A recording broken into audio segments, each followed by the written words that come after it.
And some other news came out of the White House press briefing today about the media itself. The White House says it's changing the traditional process of how reporters cover the president. Press Secretary Caroline Leavitt announced today that the Trump administration will now choose which media outlets will be part of a select pool of reporters that cover smaller events and travel with the president and White House officials. A select group of DC-based journalists should no longer have a monopoly over the privilege of press access at the White House. All journalists, outlets, and voices deserve a seat at this highly coveted table. Previously, the pool was organized by the White House Correspondents Association. That's an independent organization of vetted journalists who cover the president. The move is part of a broader effort to limit traditional press access. That's after the White House blocked access for Associated Press reporters. Brian Stelter, chief media analyst for CNN, joins us now. Brian, it's great to have you here. So the White House is breaking with a century of tradition in which a pool of independently chosen news organizations covers the president's movements and events when full press access isn't possible, either due to space or security constraints. The White House says it's trying to make the pool more inclusive. The White House Correspondents Association says in a statement that this tears at the independence of a free press. In a free country, leaders must not be able to choose their own press corps. How do you interpret this decision by the White House? Right. Jeff, if you and I went out and launched a new news organization today, we would be able to apply to be at the White House. We would be able to apply eventually to be in the press pool. So there already is a sense of inclusiveness. It is possible for new brands, new outlets, new startups to join the press corps and even join the press pool. The reality is that the daily grind of covering the White House is expensive and demanding, and it's been done by a handful of big news outlets like the Associated Press for decades and decades.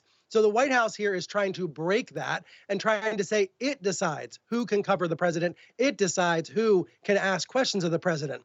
As you mentioned, the White House Correspondents Association response saying this tears at the independence of a free press in the United States. That is true. And ultimately, when press access suffers, when press freedom suffers, the public suffers. Maybe not right away, but down the line, we start to know less about the president, we start to know less about the administration, and ultimately everyone suffers.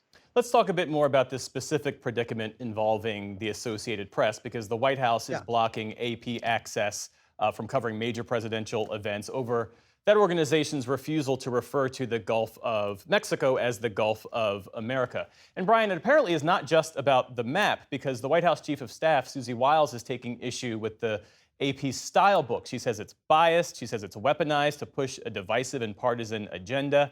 And we should explain this is widely used as a style guide. It's a writing and editing guide for journalists and writers. How do you see what's happening here? Right. The AP is having to go to court to try to get this ban reversed. They lost an initial court hearing yesterday. There's another one in March. Maybe over the long term, the AP will prevail. But this is a chilling moment when it comes to First Amendment freedoms, because the AP has been a foundational part of the press pool, and now it's been blocked by the president.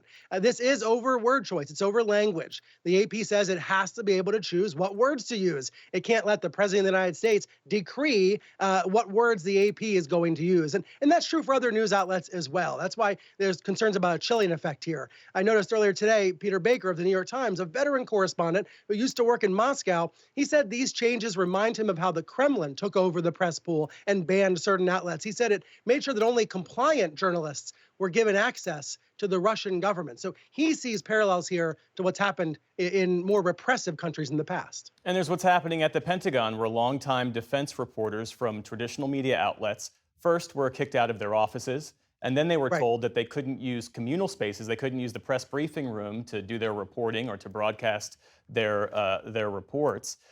How do you see the administration's strategy playing out at the Department of Defense? Right, and CNN, one of the outlets affected, NBC, the New York Times, the Washington Post as well. This is not stopping news outlets from doing the work, from showing up, from asking the questions. However, it is impeding the work. For example, at the Pentagon, there has not been a press briefing since the Trump administration took over. Today, Defense Secretary Pete Hegseth went to Guantanamo Bay and did not bring the press, but he did bring his friend from Fox News, his former colleague, Laura Ingraham. So what we see here is a strategy. the Trump White House and the administration, the Pentagon, they want to have a parallel media, a propagandistic pro-Trump media. Now, in many ways, that parallel universe already exists. It exists on TikTok and YouTube and all across podcasts, et cetera. These people don't usually do a lot of reporting, but they do a lot of talking and opining. The Trump White House is trying to empower those voices, trying to empower those podcasters and those pro-Trump media figures, while at the same time punishing real newsrooms. And it's always useful, I think, for legacy media, for traditional media outlets to turn the mirror on itself. We've seen the rise of alternative media platforms. The scale of podcasting streams far outpaces the viewership of cable news these days, let's say. So, how can traditional news organizations remain trusted, authoritative, and relevant sources of news and information these days? One of my bosses at CNN has said it's about being tough-minded and fair-minded, being tough and fair in the coverage, not shirking from the challenge that we face. Ultimately, we do know that the Trump White House wants these fights with the media. And some Trump voters want this too. I live in a small farming community. My neighbor with the Trump flag that says revenge tour, he probably wants the AP to be banned. But many other Trump voters don't. And most people, regardless of party, they want to know what is true in the world. They want to know what is real in the world. So these efforts to push back the press, to punish the press, to investigate PBS, for example, to probe Comcast over diversity initiatives, all of these pressure points against the American media, they may ultimately come back to hurt the Trump White House as people find they don't know what's going on. They can't find accurate information. But to your question, the answer is we just have to be steady. We have to be steady and courageous during a perilous moment for the press. Brian Stelter of CNN, thanks so much. We appreciate it. Thanks.